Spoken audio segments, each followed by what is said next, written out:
Welcome, everybody, to another edition of Coffee and Open Source, a place to meet some new friends, have some great conversations, and maybe learn something along the way. I'm your host, Isaac Levin. And if you're enjoying the conversations here, be sure to like, subscribe, follow wherever you're watching or listening. Also, if you or someone you know would like to come on the show and chat with me, feel free to reach out to me on Twitter. My handle there is IsaacR11, or you can reach out to me on Mastodon. My handle there is IsaacR11 at fossadon.org. All right, so with that out of the way, I'm looking forward to this one. We were laughing before we got started. I hope we're gonna laugh during it, and we're just getting started. So I got my coffee ready, and my guest today is Emily Freeman. Emily, do you want to say hello? Introduce yourself. Thank you. Thank you so much for having me, Isaac. Sure. I'm Emily Freeman. I'm the co-founder of Freeman and Forest with Forest Brazil, a tech influencer agency connecting companies and content creators. And then before that, I was at Amazon and Microsoft. I want to have the conversation about tech influencing as a business because I think it's fascinating. We talked about this a little bit before we got started, but I really want to learn how it got started for you in general with tech. Like, do you recall when technology first introduced itself to you and you realized like, hey, like I like this, I should, continue to learn more? Do you want the long story or the abbreviated? We have an hour. Okay, very long. Okay, so Emily's 14 career paths. I went to school for political science. I grew up in DC. I love all of it, and that is like my first passion. Just the politics of specifically national politics, but obviously international relations is fascinating as well. So I studied that at the time. If we all recall, we had a lot of engagements in the Middle East, and so focused on that area and Africa. Came out, and I had worked on campaigns throughout Florida, and I realized that because I was on the Democrat side, that my future involved making very little money and spending a lot of time knocking on doors in 90-degree heat. And I was like, I really wish I was on the other side, whining and dining Koch brothers, because that I could get into. Yeah. But like not having insurance and wandering through random neighborhoods, I was like, I don't know about this. So did a little bit of that, but then I started working in public relations. And again, this was 2008, so the economy completely crashed. I worked for a small firm doing PR, and then I worked for Florida Hospital doing community relations. So that was fascinating too. It was the first time I had ever been in the room, first and last time I've ever been in the room with Disney lawyers, because Florida Hospital administrates Disney's insurance. Okay. And so they scared the pants off me. And, we could have a whole other conversation around Disney and how they kind of run things. Sure. But so after that, I was like, okay, what are we doing? And I continued this very circuitous path of what do I actually want out of life, right? I kept having this like long-term goal. I wanted to get into leadership. I wanted to run for politics at some point. And so I worked for nonprofits. And then as a side business to try and pay off some student loans, I started editing Emily, which was this writing and ghostwriting and editing business. Yeah. And so that's where my Twitter handle comes from. Worked on that for a number of years, still making very little money. And I was married at the time. I had my daughter. She's incredible. And I very quickly realized that the marriage was not going to work. And for a number of reasons, I also realized that I couldn't support my daughter, Clara, and me in DC alone. I mean, daycare in DC, Sure. Yeah. $2,400 a month, rent for a 1-bedroom, $2,500 a month. Like, it was just ridiculous. And I'm sure it's worse now, right? So my husband at the time worked in tech, knew how to code. And I was like, well, how hard can it be? He does it. He does it, right? Say the loud part, say the quiet part out loud. Here we go. Right. The pure hubris of that. Like, I just want to go back in time and slap myself. But I am sort of glad that I went in kind of delightfully blind, because had I known what a mountain it would have been to climb, I don't know that I would have started. Yeah. And I thought I would just kind of go around DC and find a code school there. It's a major city, or worst case, commute to New York, do something like that. And everyone in DC was like, you got to go to Denver to go to touring. So I was like, Denver? Yeah. Again, like, I'm an East Coast asshole. So Sure, like, I'm sure. like, I go to Denver. Yeah. And so, but I decided to do it. It was an excellent code school. And so I, with my daughter, and my then husband, we drove across the country. She was 6 months old. I started code school, and that was a 7-month journey of learning everything that I had just never even been aware of. Yeah. I had tinkered, I think anyone who's run websites or helped folks run a blog, like you tinker with certain things, but never like actual coding. Sure, So that sure. was Ruby. First job was Java, which like that whole interview process was fascinating because I spent the whole interview like, just to be clear, I don't know Java. Yeah, sure. And so that was super interesting. And then just kicked it off with developer relations a little bit after that. So it's been such an interesting journey into tech and into code, but it's definitely a second or third or fourth career for me. It's not, I didn't grow up with, a Commodore. I didn't have any of these like tools or tinkerings. There's a couple of things that you said there that are pretty interesting, and I'd love to delve into them. Like one, the political science slash wanting to get into the public sector of government, like that is very interesting to me because like now I guess you could say you're like in the exact opposite. Like you're like pro capitalism, pro consumerism, baby. I'm curious as to like when now that you're separated from that space for a while, right? Like, what are some of the things that you think are similar as it pertains to the things that you do, right? Obviously, if you've ever worked in like tech, you realize like, oh, there's lots of politics in tech. But like, I'm curious to know, when campaigning or, the things that you do if you're actually going to be in government, what are some of the, I guess if you want to use a Venn diagram, what are some of the similarities between that and working in tech in general? That is such a good question. And with the writing side of things, but never with the side of things. So for me, there is a game being played around you constantly. Sure. You can be moved by the game involuntarily, or you can participate in the game.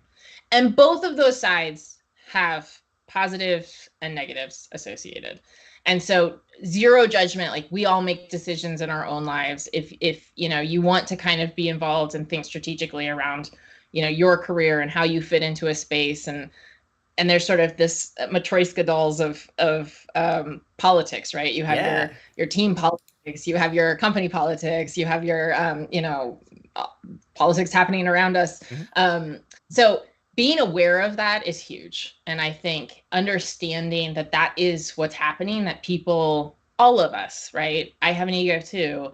We're all chasing our own ambitions and our own goals. And so I think the trick is to do that and make it so that everyone can win. But there's definitely people around you who are very happy to throw you off the ladder to get what they want. And so just being aware of that, I think, is a really interesting thing that folks don't always keep in mind as they progress through their career.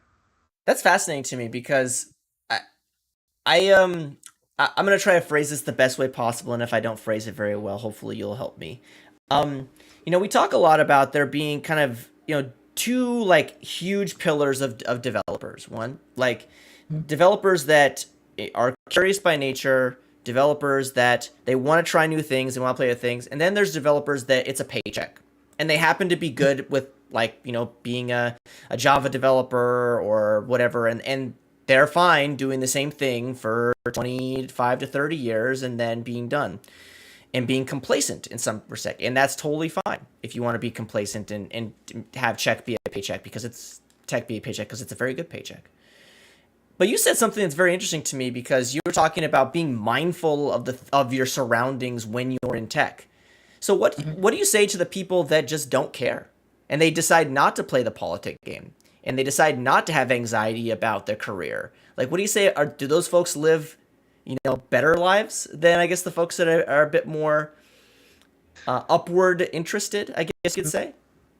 Yes.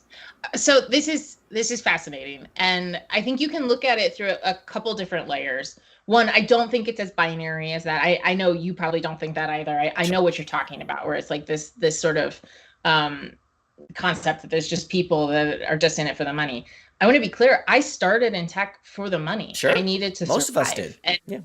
right. And I learned to love it. There are aspects of this industry that I am so wildly passionate about.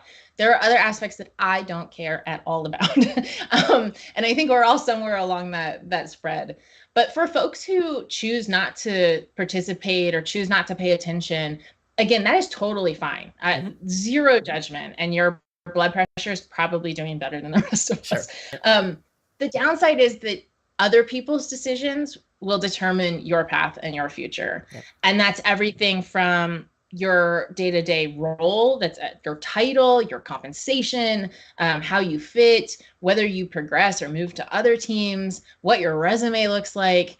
And so much of career trajectory and upward mobility is politically focused. Yep. You know, even I would argue even interviews, Sure. because I would say that interviewing is a skill. Mm-hmm. And if you are, great at interviewing, doesn't necessarily mean that you're going to be great at your job. Yes. It's certainly, there's a lot of overlap, and we hope so. But a lot of times, like, people who get promoted aren't necessarily more talented than you, Sure. but they are more vocal about it. They tell people what they're doing. They're communicating across teams. And I would say that is political in nature. Yeah. I equate it to test taking, right? Like, Yes. we at least in the United States, there's a huge focus on testing, like standardized testing for schools, whatever, right? And I think, I don't mean it to be super binary, but I am kind of a ones and zeros person in general. But you're either good at taking tests or there's opportunity to improve with your test taking abilities. And we live in this world where you kind of get judged based on the thing that you are doing. Right? So like, oh, you didn't score well on the test? You must not be that smart. You weren't very good in the interview? You probably can't do the job. Even though we both know that's not really how things work. My question to you then is, what can we do to be more empathetic for the people that probably don't fit into those bars? Right, fit into those sections, right? Like you mentioned the interview thing, like, and the reason why this is interesting to me is I had somebody that I went to college with reach out to me just randomly. Haven't talked to them in probably almost 15 years. They said, "Hey, you look like you have it together, and I'm interviewing for the first time in a long time. Like, what is it like interviewing at a tech company?" And I was like, "Well, this is what I expect." Because they're doing a technical interview. I'm like, I haven't had a technical interview in a long time. Not because the jobs taken are technical, but because I think that a lot of the companies that I'm interested in working for, they recognize that super technical interviews have no value. So, Yes. I'm curious to know, like, your thoughts on that in general. And I know I kind of asked a question and then I did a ramble and then I asked another question, but I'm generally curious as to, how can we do better in this space around recognizing people that might not be qualified per some standard, but are more than qualified for a particular position? I am wildly passionately opinionated about this topic. Good. I've been a hiring manager. I've sat in on probably hundreds of interviews at this point.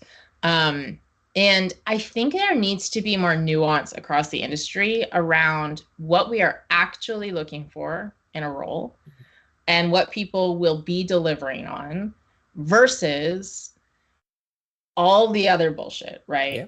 And that's, generic kind of interview patterns that we just see and then replicate without understanding whether that truly adheres to what we're expecting from folks.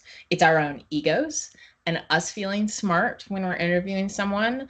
And it's looking at sort of non-traditional candidates. And I say that to mean all sorts of people who don't look like the standard sort of stamp of, what a developer looks like or whatever the role is. I'm a non-traditional candidate. I have a very strange background, and it's what makes me so effective. But there's going to be people that if the interview process is very strict, that I don't fit well within. Sure. And so even with like the technical questions, which I've seen in the last year or so has like we've just reverted all the way back Oh, interesting. to oh my gosh, to these like awful leak code interviews. Oh, And I'm wow. like, what are we doing here, y'all? Like and I'm not saying that's never valuable. I'm not saying that like a technical interview isn't necessary. All of that is valuable. But some of the most talented people that I have worked with would really struggle to make it through a leak code interview, and they are still incredibly effective at the job. And so you have to sort of balance out, what matters to you and the company, and the role. Yeah, I mean, I think there is value for Mhm. the ability to know algorithms, right? Or be able to problem solve Yeah. in a very particular way. And people that have listened to the show for a while know that I go on this mini rant about college computer science curriculums, and I'm not going to do that. But one of the things Okay. that I do find very interesting, like the fact that we're kind of drifting back toward this, oh, we need you to be able to do this, this, and this. Do you think that that's maybe caused by the fact of we just recently went through like this pandemic where it was, finding the right candidate for things is somewhat challenging? Or do you think it might have something to do with the fact that like companies are running lean? They want to make sure that every single person they have is of the utmost talent. That stupid 10x developer meme. Like, what do you think is the cause of it? Do you think it's sociological, where you know people are kind of getting burned constantly by hiring the wrong people? What like I'll stop talking. Like, what do you think it is? I don't even think it's all that thoughtful. I think those reasons are valid. Um, I think it's really a byproduct of the fact that because the market got tighter and it became the power in the interview relationship shifted from Mm-hmm. the candidate to the company. Yeah. And so whereas you might have previously had 50, 100 applicants for a role, you're now getting 1,000 applicants Yeah. for a role. And it is so overwhelming that you have to find a way to sort through these folks and create a some kind of mechanism through which to whittle them Yeah. down. But I think it is flattening the quality of the candidate into Mm-hmm. this one sort of bucket. And so I understand why people are doing it. I totally get it. And it's just it is what it is. But yeah, I think it's just a byproduct of the overwhelming numbers of applicants. Yeah, I totally understand the need to find some filtering, right? Like we've been doing this for years with like filtering resumes, but now we're just like, okay, like you can put every one on a resume, like can you actually do the work? And I think that there are differing levels of opinions as to like how much work you give a candidate, like things like Yes. how many technical tasks you give a candidate, because one's like, no, like I'm interviewing for your job, like I'm not going to put in 20 hours of my own time to interview for this job, like that's ridiculous. Yes. But at the same time, like company makes large investment to even interview you. Like just think about like the amount of people hours, like 4 or 5 interviews, recruiter work, and then if you do get hired, like the all of the processing and paperwork and HR stuff. Like it is I don't know what the number is, but there's probably some number. Every company has a number how much it costs to hire someone, and it's thousands of Absolutely. dollars, right? It's a lot. So I recognize all of that, but at the same time, I feel like, and there was hit on this a little bit, like there's the empathy has been completely extracted out of the conversation, Yep. and I don't know if I've told this story here. I've told it to lots of people, but like when I got let go from Amazon, like I was applying for jobs and I was talking to a hiring manager who is works at a pretty well known company, and he said, quite frankly, like HR will not pull your resume. And I said, why? Well, because Mhm. you've had like the last few jobs you've worked like X amount, like you have basically you've been categorized as a job hopper. And Oh, yes, yes. I and see. in my response to this, I would not be looking for a job right Mhm. now on my own accord. Yes. So like, there's all of these things that we're trying to do to make sure that the funnel is smaller and smaller by the time you actually get to an interview, like it's 10 candidates or whatever. Um, Yes. and my question for you as somebody who's been in this space where, hiring is a part of the job, and to an extent now with the work that you're doing, like interviewing is a part of the job too. Like Yeah. what does an ideal process look like? like that hits all of our Yeah. boxes. Like make sure that there's empathy, but also make sure that there's smart business sense. Like how if Emily had the ability to create like some newfangled, and obviously this will turn into your next business idea, like the best strategy to interview technical candidates, like what would it ideally look Yes. like? So again, with everything entire, it depends, right? Yeah. It depends on the company, it depends on the role, all these things. I think generically, the things that I look for are one, if you are hiring someone, that is a priority. Mhm. And so you should be dedicating intense amount of time to actually reviewing these resumes and looking through things. And recruiting, right? Yes, we have recruiters, but I've never opened a job rec and not gone to my own network and said, hey, would you be interested in this? Or Sure. do you have anyone who would be interested in this? And so as a side note to candidates, please network. And we can talk about that in a minute, because I know that's sometimes an icky word, Yeah. but it's not really who you know, it's who knows you, right? Sure. When you think of a role, you want someone to be like, oh, that's Tom, or that's Amy, or whatever. That will really, really help you. And so you have to dedicate time to actually reviewing things. I think with the actual interview process, folks, as far as the technical interview, should have a choice. And that is, you can come in and do the sort of whiteboard interview. You can come in and do a 3-hour whatever, build a little thing or build a test suite for a thing, however a company wants to actually test something. You can do a take home if you want. And so you have these sort of like options to do that. And ultimately, it would be awesome too if you could just review someone's GitHub. I feel like if you've done a ton of open source work, that should also be something that they can kind of lean on. Sure. I'm not saying, folks can't do something on top of that, but I have met a number of candidates that are like, there's 200 repos that have my work. Like, why am I doing this again?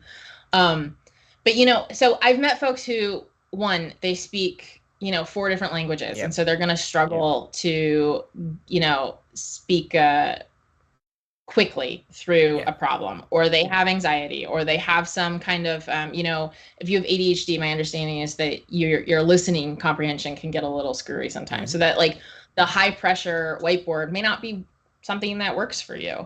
Having the option to do the take home sounds great. On the other side, sometimes people don't want to do take homes because it's extensive amounts of work in off hours. And so the other thing would work for them.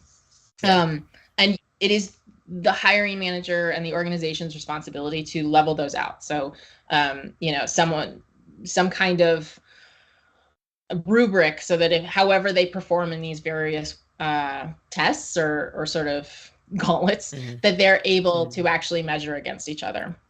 And then I also challenge people to have your current employees at that level go through that technical interview process, because I would bet that a lot of organizations, the interview process is actually much more thorough than is reflective of the current team or even what they're actually looking for.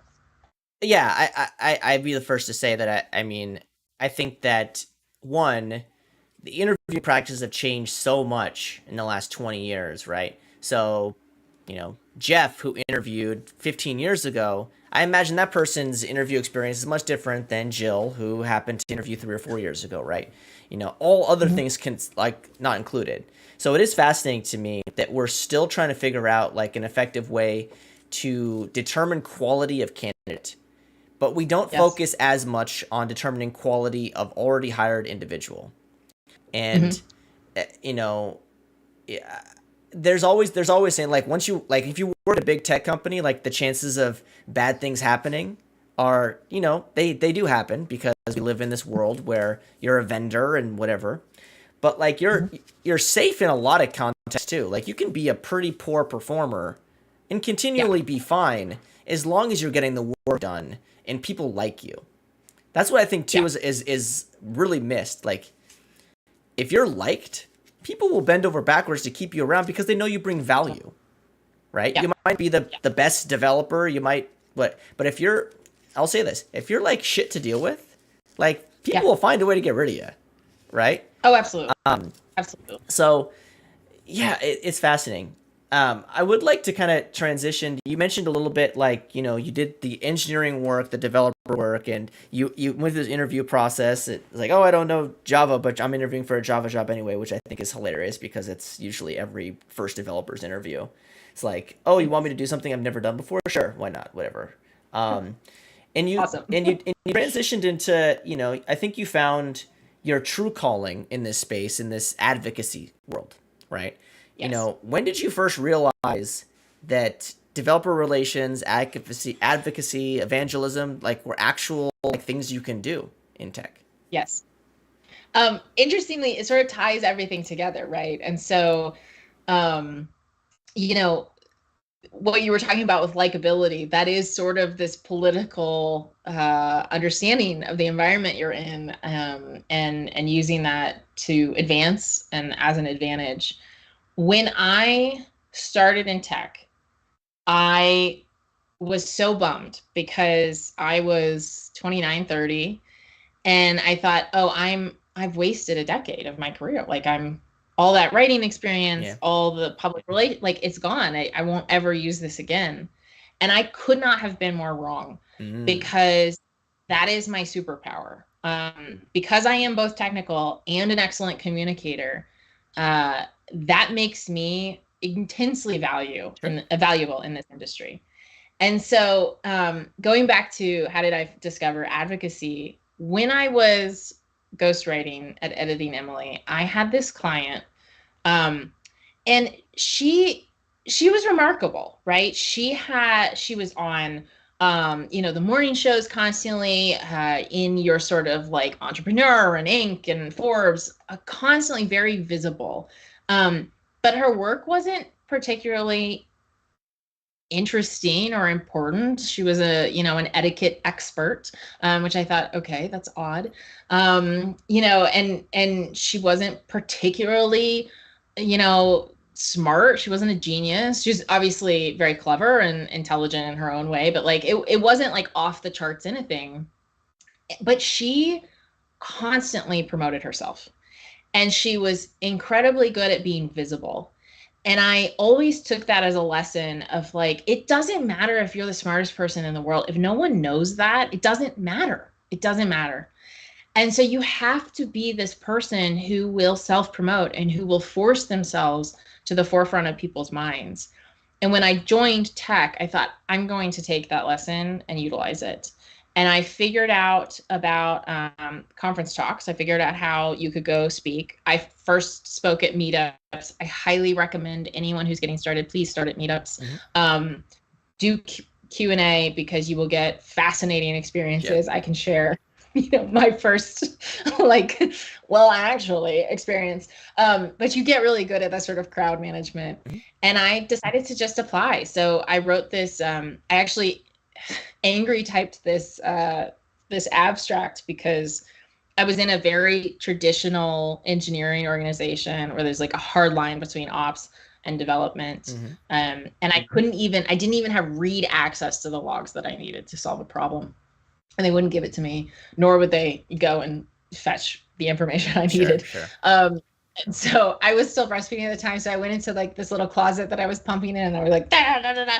And it was the story of Humpty Dumpty as DevOps. All the king's horses and all the king's men couldn't put Humpty back together again. And I just submitted it, and I ended up getting picked up by 3 conferences, spoke, and my first talk was awful. Sure. Awful. I'm so glad it wasn't recorded. As it should be. Exactly. But then I got better at it, right? Like, you get better at presenting, and it was just this beautiful marriage of all the sort of technical things that I appreciate and am passionate about and love, and my joy in writing and speaking and communicating. Yeah, it is kind of interesting how a lot of people, I don't think people get into tech to like speak in front of people, but I think there's a certain demographic or certain spectrum of folks in tech that are like, oh, like I can talk to other developers, like that sounds like fun. And it doesn't have to be on stage. It doesn't have to be whatever, but like, I think that there are, in general, like I mentioned a bit earlier, developers are curious by nature, and knowing what other developers are doing is fascinating. At least it is to me, because, it's one, because I think you get motivated to try new things. You kind of get inspired to try new things, but also like you realize that like you could have it way worse. And I think that like that's one of the things that I always forget. And then I'll go out to a conference and I'll speak to developers. I'm like, oh man, like it could be way worse. Like I could work for a company that hasn't made decisions to kind of innovate in tech, and they're doing the same thing, and I'm doing the same thing. And, you know, a lot of the work they're doing is boring, at least to me. Might not be for them, but it'd be boring to me. So what I'm interested too about this developer advocacy space is specifically, you know, knowing your story, there were areas of tech that you found interesting. And, you know, when did you realize like DevOps and, you know, these sort of areas was interesting specifically to you? Was it that time that you mentioned where it's like, hey, like ops team, give me the thing. Like, can we please just like not do this? Or was it kind of a bit like, was there a bit more backstory to it? Was it like just the fact that you saw an area that also needed to kind of be filled? I love DevOps because the problems within DevOps are primarily human based. Sure. And I am forever fascinated by human beings. I think we are marvelous. We are incredibly clever. We will go out of our way to do these wonderful things for other humans, for animals. But then we can be nasty and cruel. And, you know, that sort of polarization all within one creature is really, really interesting to me. And then the fact that we're all so different but the same, and there's these patterns of like this deep need of being identified as independent and interesting and separate, but also accepted and part of the whole. You know, all of these things carry into our work. And, you know, I think there's this separation, this false separation of work and life. And when we talk about work-life balance, it's like, well, work is over here and life is over here. Yeah. But if I have a terrible morning at home, or I've had a fight with my best friend or my boyfriend, whatever, and then I go to work, I'm probably going to show up with a shitty attitude. Yeah. And that's okay because we're not robots. Sure. And so, you know, having this, like, it all impacts our other aspects of life. And so coming back to it, I think DevOps is where you see this very intense example of human beings being human beings with each other and trying to overcome some of these habits that we've implemented for good reasons, right? What is good for the machines is not always good for the humans operating the machines. And that's why I love it. It's just a really interesting problem set. Yeah, well, I completely agree to the fact that like the last thing that people should think about when they think about DevOps is like what tools to use, right? Like, I mean, you know, there's so many different facets that need to happen from a people and organizational structure and all of that, that like the tools don't really matter. The tools is just like what tool works, like what, you know, not to say the tools don't 100% matter, because I think they always do matter, but you know, you see a lot of companies and a lot of people like quick to like, oh, we're going to use this tool. And then they realize like, oh, this tool doesn't like fit our process, or it costs too much, or the UI sucks, or whatever it is, right? And then you kind of have that issue where it's like, oh, I've already kind of decided on the tool and I don't really want to course correct and choose a new tool. So I'm just going to like, my organization is going to be basically centered around this tool. And then heaven forbid, tool goes away or tool quadruples its price. Have a good day. Yep. Yes. So looking at you, Oracle. but it is crazy to think like people talk about like vendor lock-in, right? And but as technologists, like we're so guilty of it. Like we want to just solve the problem and we want to find the nail to hammer, right? Yes. And the more clever, the better, right? We have this intent, and it's because this industry is probably the most intellectual collection of human beings on the planet right now. Like we are at the forefront of, you know, one of the most important aspects of humanity. We are very smart, and we measure ourselves by our intelligence, right? And so, you know, there's this little bit of a intellect ego going on too. We want to be clever and find that sort of technical, interesting solution. Yeah, I mean, I think that it feeds to the natural creativity that all humans possess, right? And when I say creativity, I don't mean like, oh, like there was some tweet the other day where it's like your code is an art, right? I do believe that, you know, artistic expression has a bunch of different mediums, right? Yes. And solving a problem that's really complex, like I don't know how other way you describe it other than some form of creative expression.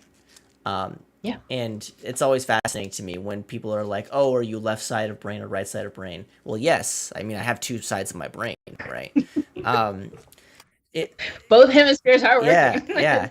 But and it's Yeah. I just find it fascinating too because like in the DevOps space, as you well know, like DevOps is kind of like phase 0 or phase 1 of like where the change begins, right? And now we're kind of progressing. We went through the whole SRE thing, and now we're talking about platform engineering.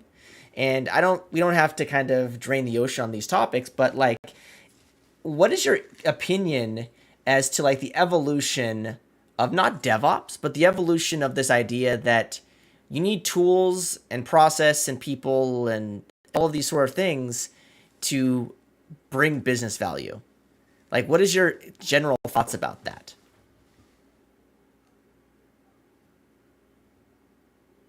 There we go. Sorry. You still there? Did you hear anything Yes. I just said? That what they you're like trying to find your process and your tools. Yeah. Like there's value in that. Yeah.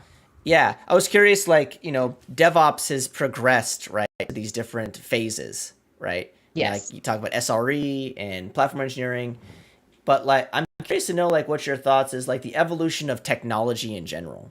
Like, you know, what is good from an evolutionary standpoint? What is actually needed versus what is, like, oh, we're creating tools to solve problems that don't exist? Like, you know, and one, how do we go back to the original thoughts? Like, technology is just a way to like bring value. Like, I'd love to kind of get your thoughts about how technology advances and how we can kind of avoid getting into these pitfalls that we keep on getting into. I mean, so it's such a good question. And I think, again, your questions are so multifaceted. So let me try and like break down Yeah. I think I have to ask 6 questions at a time. That's my thing. I love it. Yeah. Just like, okay, hang on. When you're talking about like sort of DevOps and SRE and now platform engineering, I would say I call them the flavor of ops, right? Because essentially, like a lot of times, it is really just ops with like this patina of we're new, and that's fine. It's ultimately fine. I think platform engineering is really interesting. I think having this sort of space somewhere between the two pizza team and this sort of like monolith where on this side, everyone has to use the exact same thing and there's no flexibility. And on the two pizza team, it's more, well, do whatever you want. And it turns out do whatever you want gets really expensive for no good reason. Because people do whatever you want, even though like everybody else has built the same thing 4 times. Exactly. Let's build it again, right? Yeah. Exactly. I when I had first joined Amazon, I said, there's 10 ways to do this. What was it? They were like, there were 10 ways to do this. And I was like, can we make it 1? And they were like, well, 2 is better than 0. And I was like, but 1 is better than 2. Like, what are we talking about? Like, what is that? Yeah. And so, yes, exactly. And so having this place where here's the sort of basis of what we know you're going to need, you can extend it from there for your specific needs. I think that solves a lot of problems for a lot of people right now. But the thing that I always come back to is it's always a shit show. Like every system, every team, it's a shit show. You're never going to get away from this, right? Like we don't get to freeze time and then go make everything perfect and then ship it and ta-da, because time goes on. The business needs evolve. Everything shifts constantly. And so accepting some level of chaos, I think, is really important. Like this drive toward pure efficiency is valuable, but just like, you can drive toward perfection knowing that is an aim, not an actual goal you're going to achieve. The same with, evolving to this perfect, efficient way. So we're always going to be shifting, and it doesn't mean we haven't solved the problem, or we're, it's that the problem keeps changing and we keep evolving to meet those new needs. I think when you're talking about tech, though, in general, I keep coming back to the refrigerator. So I actually am fascinated by refrigerators and how much they shifted just how the kitchen operates and how much refrigerators have shifted over the years, right? And so, if you go to Mount Vernon, which is George Washington's home, Yep. He had this intensely deep, I guess sort of a well, like, right? It was just like a hole in the ground that they would take the ice off of the river and drag it up and put it down there, and that would be their sort of ice box. Yep. And it would carry them through a period of the summer. And so it was a good summer if they got to have ice cream in like late June or late July for July 4th. And so and total aside, the ice cream flavors at the time were very different. They weren't our current ice cream flavors. So they would have like oyster ice cream. And I just felt like, that's horrible. Yeah. Okay, so you have these like very, very rudimentary ways of keeping food fresh and long past winter.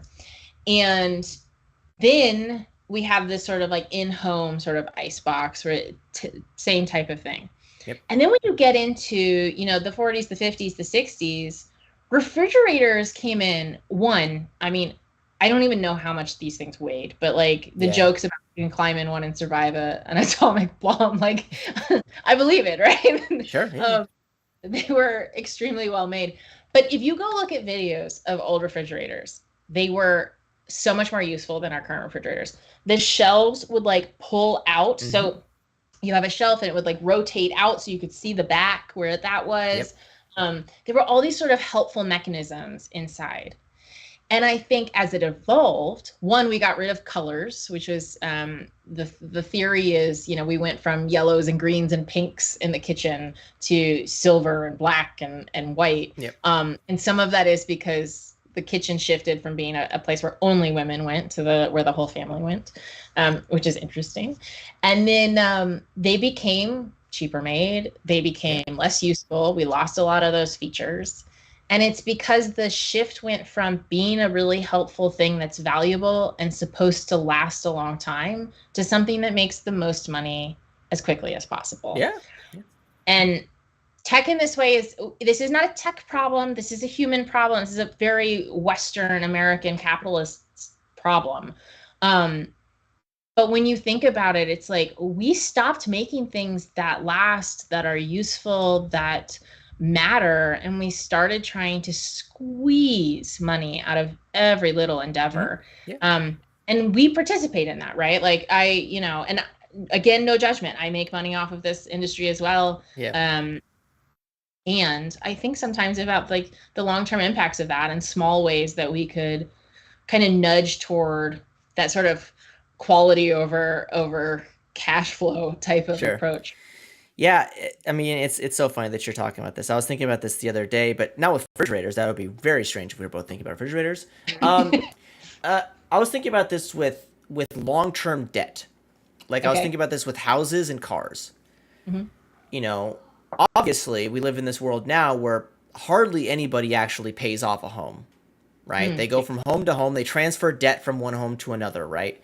Where else the original goal of owning a home was to build equity, and then the house is paid off, and then you have like this nest egg that whatever happens, right?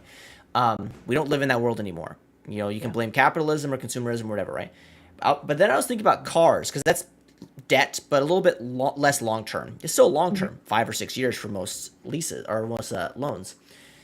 And I would be curious to know like how many people actually pay off their cars now, because you see on the road, like most cars you see on the road are like less than 5 years old.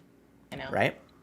And it's fascinating to me because you look at other countries, like I always think about Cuba, right? And they have these cars from like the 50s, and these cars run perfectly because the people know the cars were built to last and people know how to repair them and whatever, right? And I think about now where, you pay off your car it's like, okay, well, it's time for a new car, I guess. I got rid of my debt. I have to get new debt. It's required as being an American. Um, so that's like what's been fascinating to me is like the idea of like, you know, Americans in general in the West has gotten so comfortable with just like having debt and when the debt has been deplenished, immediately finding new ways to get debt. And it's very interesting to me. Like the refrigerator thing is interesting too, like very short term. Even though refrigerators are supposed to last like 20 years, they don't anymore. But so that's fascinating. I'll have to think more I know. about it. Yeah. Well, and it's interesting too, just thinking through. I mean, Cuba has those cars for different reasons. Yes, sure. Yeah. But I mean, Oh, like if they but were, people, if they were like 19, if they're 1999 Honda Accords in Cuba, like there'd be no cars in Cuba. They'd all be on the other side dead, right? Not to knock Honda Accord, but that's my point is cars that have been built for mass consumption typically last absolutely less time. Yeah. And I mean, you see it in houses too. My house, I am incredibly blessed. I got it. It was built in 1951, and the thing is basically a bomb shelter. I mean, this is the most solid house I will probably ever live in. It's full brick. Like I'm very lucky, and it's very very sturdy. The new homes, again, we're all just making choices, but the new homes are built with different materials. And there's pros on some. You don't have lead paint. I have lead paint. And then there's cons on others. Like, it's often cheaper material and will not survive. I live in the West. This house has a shot at surviving a fire. Some houses absolutely do not have a shot at surviving a fire.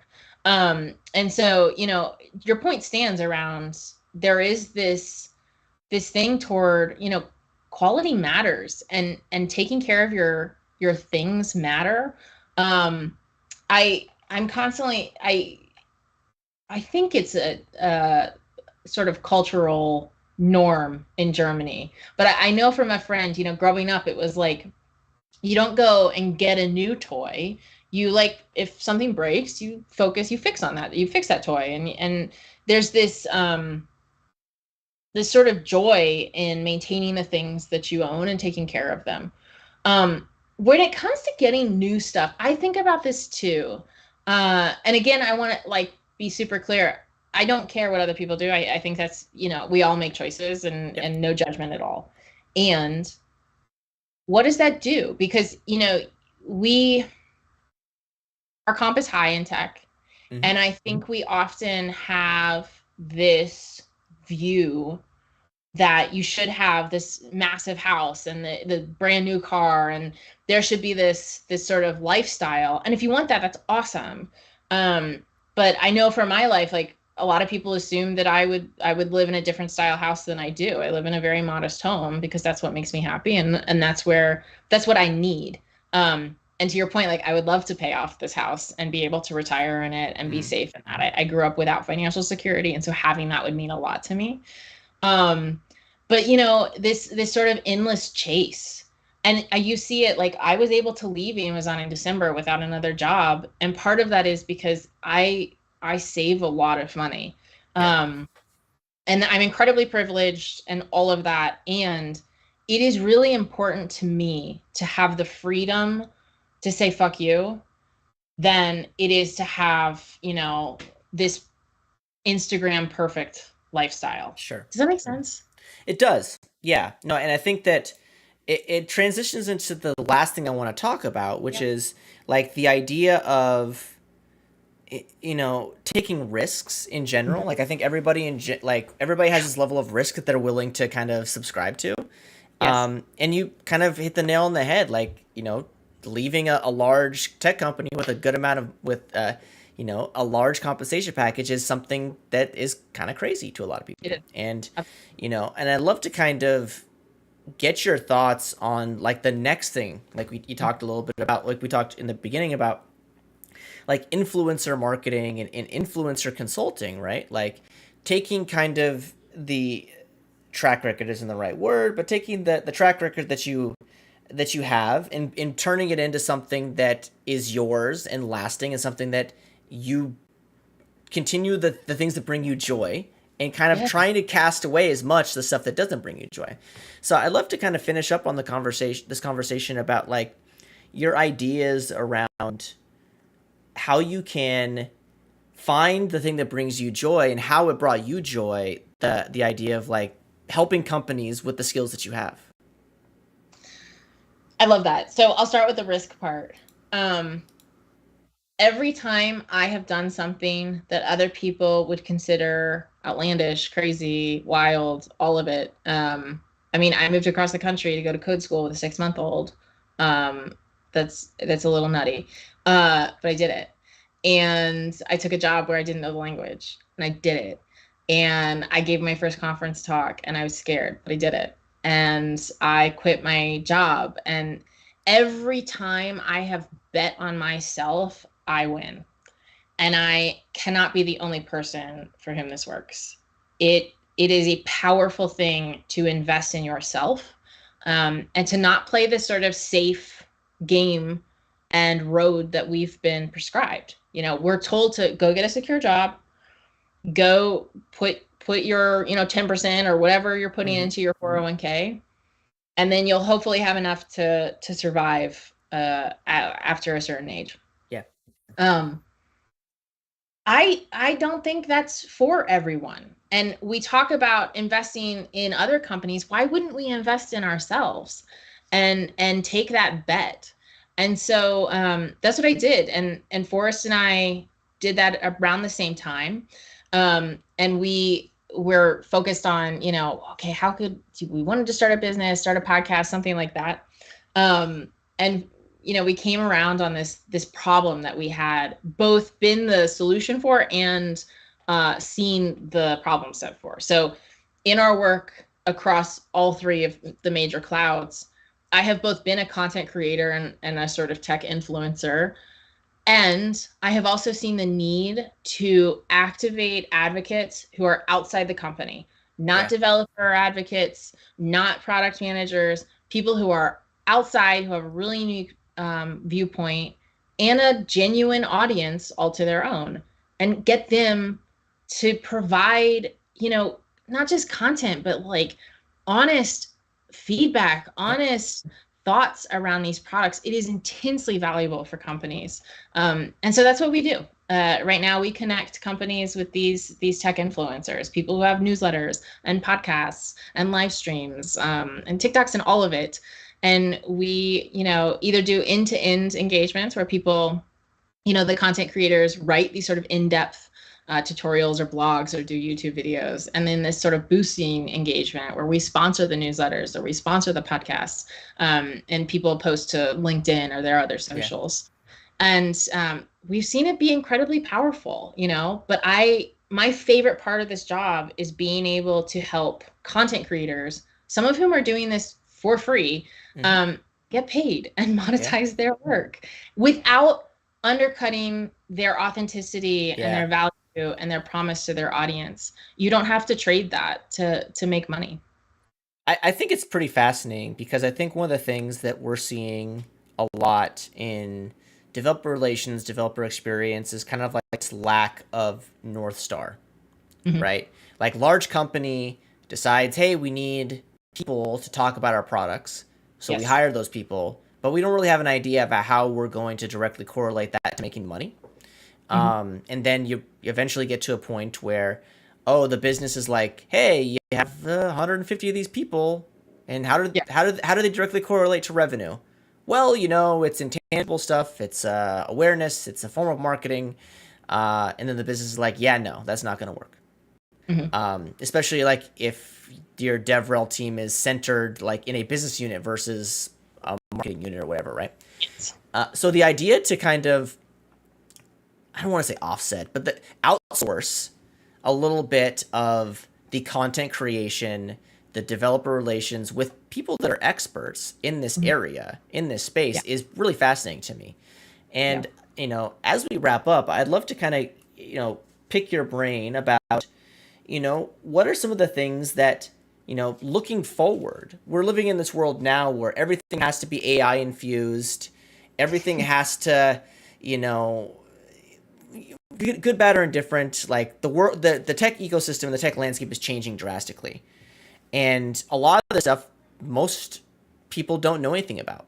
How can people that actually care and have been paying attention for not the last year, but for much longer than that, how can we make sure that we're doing the right thing by those folks? Absolutely.